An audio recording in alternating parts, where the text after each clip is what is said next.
दोस्तों नमस्कार। दोस्तों मैं ब्रजमोहन शर्मा आज के शर्मा लॉफुल प्रोग्राम में आप सभी लोगों का स्वागत करता हूं। दोस्तों, जब हमारा मन दुखी होता है, परेशान होता है, तो हम एक ही बात सोचते हैं कि क्यों ना हम अपने इष्ट देव के मंदिर में चलें या किसी और मंदिर में चलें जहां बैठकर शांति से, सद्भाव से मूर्ति के सामने बैठकर प्रार्थना करें कि हे प्रभु, हमारे संकटों को दूर करें। लेकिन जब हम मंदिर में जाएं, वहाँ हमारे साथ दुर्व्यवहार हो, हमें धक्का देकर बाहर निकाला जाए और अपार भीड़ को कोई रोक ना रहा हो, बेरोक टोक वहाँ पर आपाधापी हो रही हो, तो हमें ऐसा प्रतीत होता है कि हम मंदिर में शांति से बैठ के प्रार्थना भी नहीं कर सकते। क्योंकि प्रभु ने भी हमें शांति से बैठ के मंदिर में एकांत में प्रार्थना का जो हमें स्वरूप दिया है कि आप मंदिर में बैठकर प्रार्थना कर सकते हैं। लेकिन आज कलयुग में हमें वहाँ भी ना बैठकर प्रार्थना करने दी जाए तो हमारी आत्मा बड़ी दुखी होती है, हमारा मन बड़ा विचलित होता है।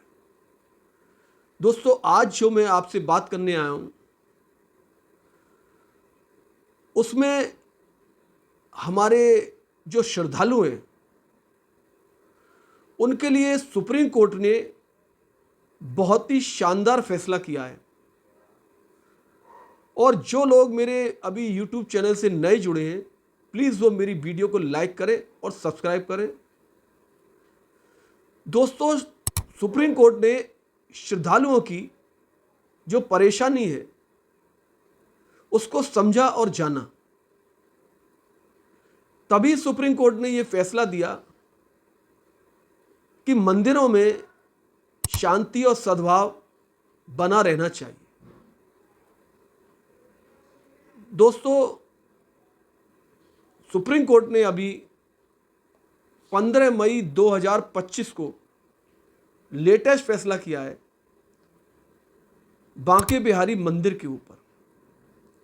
और मैं समझता हूं कि देश क्या, विदेश का भी कोई श्रद्धालु इस फैसले को गलत नहीं बता रहा होगा, सिर्फ उस मंदिर के पुजारियों के अलावा। क्योंकि बांके बिहारी भी ये चाहते हैं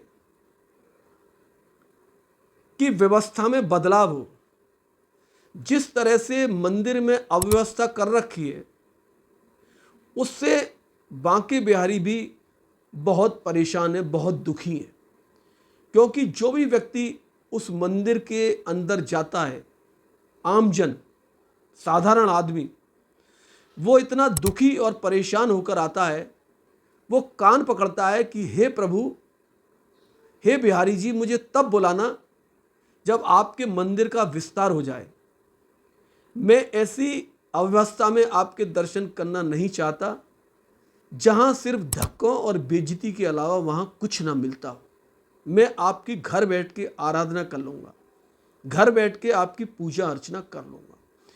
इन्हीं सब बातों को सोचते हुए सुप्रीम कोर्ट ने इतना बेहतरीन डिसीजन दिया है। सुप्रीम कोर्ट ने कहा है कि मंदिर का जो कॉरिडोर है वो बनेगा और उस मंदिर के कॉरिडोर में जो खर्चा आएगा वो खर्चा मंदिर का जो खजाना है उसमें से 500 करोड़ रुपए की 5 एकड़ की भूमि बिहारी जी के नाम पर खरीदी जाएगी। सुप्रीम कोर्ट ने साफ कहा है कि जमीन का हक जो है बिहारी जी का है, ना कि पुजारी का। देवता के नाम से जमीन खरीदी जाएगी, ना कि पुजारी के नाम से। साफ कहा है कि उन्होंने रजिस्टर्ड जो जमीन होगी वो मंदिर के नाम से होगी और ट्रस्ट उसकी देखभाल करेगी। हमारे सुप्रीम कोर्ट के जो न्यायमूर्ति हैं जिन्होंने ये फैसला किया,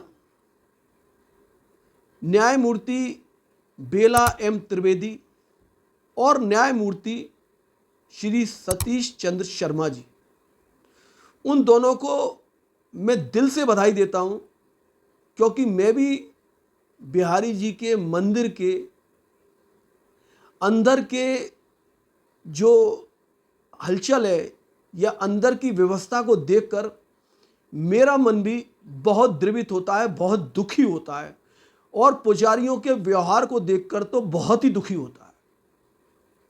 मैंने वहाँ आंखों से ये देखा है कि अगर कोई साधारण व्यक्ति प्रसाद लेकर उनसे कहता है, पुजारियों से, कि भाई मेरा प्रसाद लगा दो, तो वो बिना दक्षिणा के प्रसाद नहीं लगाते।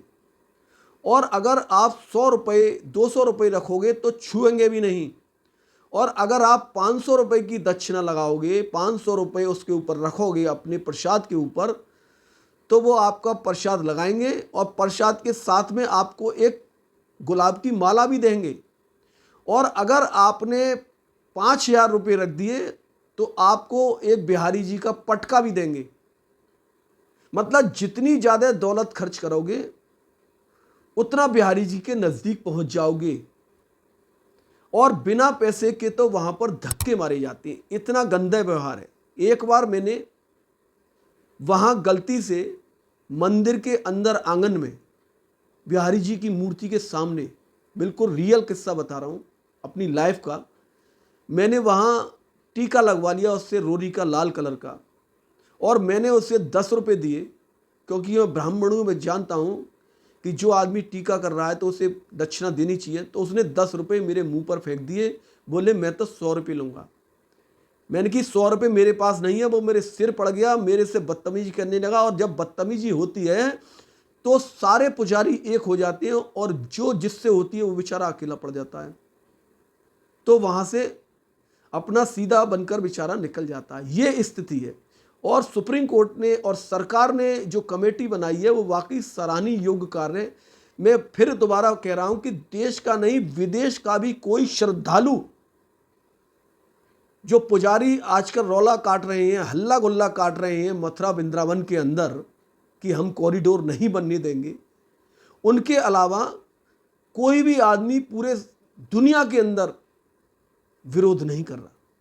और वो विरोध इस बात का नहीं कर रहे हैं कि कॉरिडोर बन रहा है, वो विरोध इस बात का कर रहे हैं कि हमारी मोनोपोली, जो हमारी चौधराहट थी मंदिर पर, वो समाप्त हो जाएगी। क्योंकि मंदिर पूरी तरह से सरकार के अधीन हो जाएगा और मंदिर में कैमरे लग जाएंगे चप्पे चप्पे पर, और जो भी मंदिर में कार्य होगा वो ट्रांसपेरेंट तरीके से होगा, बिल्कुल पारदर्शी तरीके से होगा। कोई व्यक्ति उंगली नहीं उठा पाएगा। वो इस वजह से घबरा रहे हैं। और मैं तो एक बात और कहना चाहता हूं कि जिस हिसाब से इनका पहनावा उड़ावा है, जब ये बिहारी जी के चबूतरे पर खड़ा होते हैं, गले में वाइट कलर का या किसी भी कलर का गमछा डालकर, हम उसे गमछा कहते हैं ब्रजभाषा में, दुपट्टा डालकर, और 5-5 हज़ार 10-10 हज़ार की धोती और कुर्ता पहनकर, और बड़ी बड़ी सोने की गले में चेन डालकर, जिनका वजन वो ही जान सकते हैं, मैं तो नहीं जान सकता। तो इतना पैसा इन लोगों के पास आता कहां से? इस बात को भी सरकार को सोचना चाहिए और समझना चाहिए। इतनी जबरदस्त मंदिर में मोनोपोली है। मैं बेहिचक कह रहा हूं, इस बात का भी सरकार को संज्ञान लेना चाहिए। तो दोस्तों, हमारे माननीय न्यायमूर्ति, दोनों न्यायमूर्तियों ने क्या कहा? उन्होंने कहा कि बिहारी जी के खजाने में से 500 करोड़ रुपए की 5 एकड़ भूमि मंदिर के नाम से खरीदी जाएगी और रजिस्टर्ड होगी वो बांके बिहारी मंदिर के नाम से। ये फैसला माननीय सुप्रीम कोर्ट ने क्यों दिया? क्योंकि हाई कोर्ट ने 8 नवंबर 2023 को एक आदेश किया था कि मंदिर के खजाने का उपयोग नहीं किया जाएगा, उस पर रोक लगा दी थी।